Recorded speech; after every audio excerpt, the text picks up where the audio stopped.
Próxima questão. Próxima questão é a terceira questão, eu tirei do Enem 2010. Eita, professor, todo ano tem uma questão de Vargas, uma não. Tem às vezes duas e às vezes três, tá certo? É muita coisa. Ok, Enem 2010, vamos ler comigo. Lê comigo, por favor. Concentra, vai.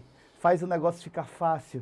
Faz o negócio ficar gostoso. Vamos lá, vamos lá. De março de 1931 a fevereiro de 1940, foram decretadas mais de 150 leis novas de proteção social e de regulamentação do trabalho em todos os seus setores. Todas elas têm sido simplesmente uma dádiva do governo, desculpe. Desde aí, o trabalhador brasileiro encontra nos quadros gerais do regime o seu verdadeiro lugar, tá certo? Dantas, M. A força nacionalizadora do Estado Novo, Rio de Janeiro, DIP, 1942, APUD, Bercito, S.R, nos tempos de Getúlio, da Revolução de 30 ao fim do Estado Novo, São Paulo, a editora atual, 1990. Eu estou lendo a fonte, é necessário, tá bom? Porque nessa fonte me diz uma coisa legal, Estado Novo. Então, perceba que a fonte me dá uma informação legal, tá certo? A questão, quando é no Estado Novo, vem para o quadro agora, antes da gente ir para as opções, veja, olha do que está se tratando no Estado Novo, o Getúlio Vargas, Estado Novo, nunca esqueça, viu? Terceiro momento da era Vargas e o último momento da era Vargas. Não o último momento de Vargas, porque lembra, Vargas volta em 50, eleito pelo povo, de 50 a 54. Mas esse momento aqui não é considerado era Vargas, tá certo? Era Vargas vai de 30 a 45. Divide-se em 3 momentos, governo provisório, governo constitucional e o Estado Novo, que não esqueça, é a ditadura, tá certo? É considerada a ditadura de Vargas, tá bom? Então, nesse período, Vargas vai ser altamente autoritário, tá? Constituição que ele faz, a segunda dele, tá certo? Porque a Constituição de 1937 é chamada polaca, ele faz essa Constituição, a polaca, ele dá um golpe, o povo apoia ele porque ele diz, ele vai no rádio, num programa que ele criou chamado A Hora do Brasil, tá certo? Que hoje se chama Voz do Brasil, e nessa época tinha uma audiência enorme, o presidente vai falar ao povo, isso era uma coisa nova,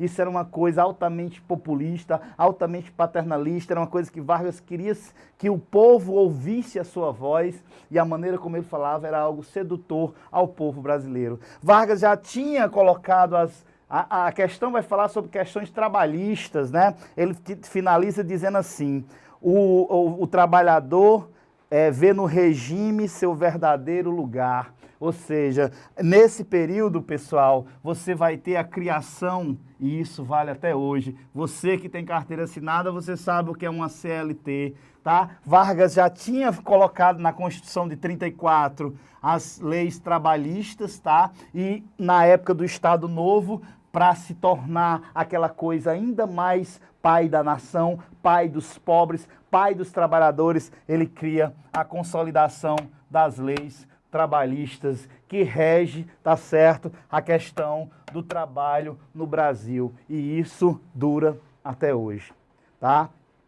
Aí, inclusive, algumas mudanças estão querendo ser feitas nessa CLT, mas isso a gente vai guardar para comentar em outro momento. Então veja, vamos lá as opções agora, vamos entender. Veja, Vargas dá um golpe, só para finalizar aqui a questão de fechar a coerência. Vargas dá um golpe porque ele já estava mandando, ele ia sair em 38. Então quando é em 1937 ele vai no rádio e diz, olha, descobrimos um plano em que os comunistas vão invadir o Brasil e destruí-lo. Esse plano era conhecido como Plano Cohen e no futuro vão descobrir que esse plano foi uma criação de Vargas juntamente com seus aliados. mas que realmente serviu ao propósito do que Vargas queria. Só que quando ele entrou, veja, ele batia muito naqueles que eram contra ele, perseguiu grandes escritores, perseguiu intelectuais, tá certo? Jorge Amado, perseguiu Raquel de Queiroz, perseguiu Graciliano Ramos, que escreve até,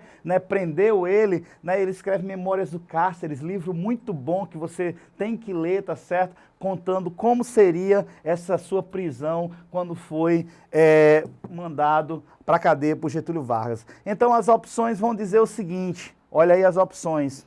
A adoção das novas políticas públicas, e as mudanças jurídicos institucionais ocorridas no Brasil com a ascensão de Getúlio Vargas ao poder evidenciam o papel histórico de certas lideranças e a importância das lutas sociais na conquista da cidadania. Desse processo resultou em quê? Tá certo?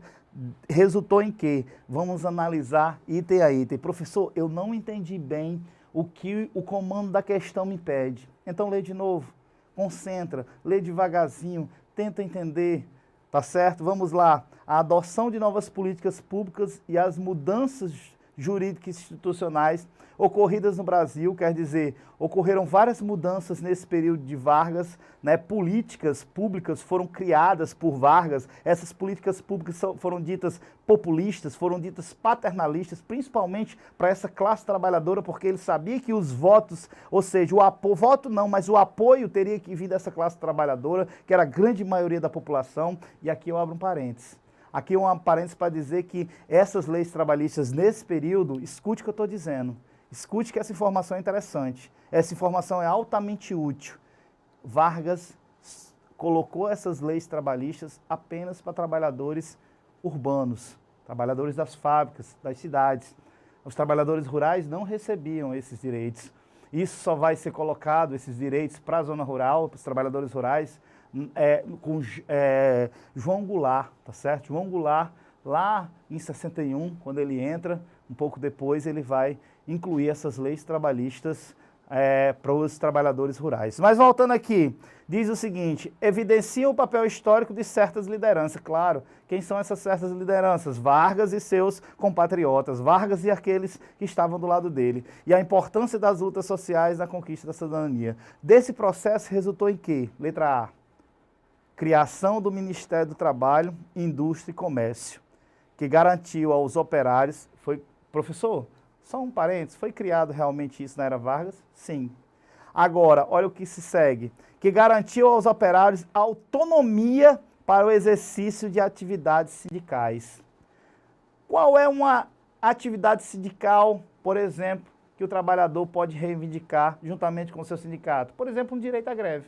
E eu vou te dizer, nessa época era proibido. O direito à greve, Vargas, o Estado Novo, ele vai cortar. E ele vai criar sindicatos, Vargas vai controlar os sindicatos, tá certo? Isso é interessantíssimo. Daí surge a alcunha de sindicatos pelegos. São aqueles sindicatos que são mais pelo governo do que pelos trabalhadores que ele representa, tá certo? Até hoje, sindicatos fracos, sindicatos que não têm atuação, sindicatos que não defendem sua classe, que se vendem facilmente, são chamados de sindicatos pelegos. E eu vou te dizer, vocês sabem do que eu estou falando. Então vamos lá. Então isso é errado, ou seja, não havia uma autonomia na época do Estado Novo nesse sentido de autonomia do exercício das atividades sindicais. O sindicato era controlado, o direito à greve era proibido. Então letra A, falso. Letra B. Legislação previdenciária que proibiu migrantes de ocuparem cargos de direção nos sindicatos. Olha, não existiu isso durante o período do Estado Novo, tá certo? Você não vai ter a questão de proibir migrantes em relação nesse sentido, tá bom? Então isso daí realmente você teria uma informação que saber, é falso a letra B. Letra C, criação da Justiça do Trabalho, sim, para coibir ideologias consideradas perturbadoras da harmonia social. Olha, vou te dizer uma coisa.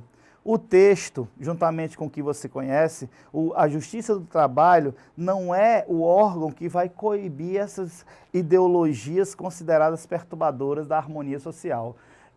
Isso eu posso dizer quando o Enem diz coibir ideologias consideradas perturbadoras, ele nada mais está falando do que o comunismo, ou então esses anarco-sindicalismo que já não tinha tanta força, eles foram atuantes lá na República Velha, mas aí nesse sentido não existia essa possibilidade, tá certo? Então letra C também não tem nada a ver com o que o enunciado pede para a gente. Letra D, legislação trabalhista, ou seja, desse processo de luta resultou em quê?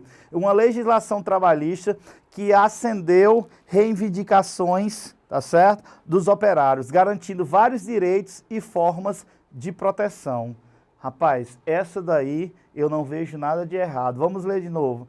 Foi feita uma legislação trabalhista, a CLT, que atendeu a reivindicação dos operários, isso era a reivindicação antiga, desde a República Velha, garantindo vários direitos, bastantes direitos, viu? Carteira assinada, você vai ter hora extra, você vai ter salário mínimo, isso aí são direitos que foram, vários direitos que foram garantidos, e formas de proteção. Apesar de que essas formas de proteção que ele vai falar aqui são as questões sindicais, de certa forma, eles foram criados para isso. Se eram ou não atuantes, aí é outro problema, é outra questão, tá? Então vamos ver a letra E. Se a letra E tiver erro, então com certeza é a letra D mesmo, porque não é nem assim, tá certo? Às vezes é a mais correta, às vezes é aquela que está de acordo com o texto. A letra E diz assim: decretação da consolidação das leis trabalhistas, beleza, CLT, que impediu o controle estatal sobre as atividades políticas da classe operária.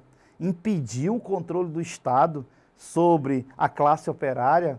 Negativo, viu? A CLT não impede a questão do Estado controlar a classe operária. Pelo contrário, a CLT vai ser criada e aí com essa CLT, Vargas vai ter na mão uma arma de controle para esse operário, porque foi Vargas que deu todo esse sentido das questões trabalhistas no Brasil nesse período, mas não porque era bonzinho, e sim para a questão paternalista, a questão de se manter no poder, a questão de ser o salvador da nação, a questão de ser o herói nacional, a questão de ser o pai dessa nação, tá certo? O pai dos trabalhadores, como até hoje muita gente ainda considera ele, tá certo? Então letra E, olha para mim, por favor, na verdade letra E está errado, você vai ter certo a letra D de dado, ok? Perguntas, dúvidas? Hashtag no Enem, não cansa não, é sexta-feira à noite, eu sei, às vezes você trabalhou o dia todo, mas tem que se sacrificar, porque é isso que você quer, e sonho não tem preço, você faz de tudo para conseguir, ok? Então vamos lá, a próxima questão direto, tá certo? Nós não temos dúvidas nesse sentido, a próxima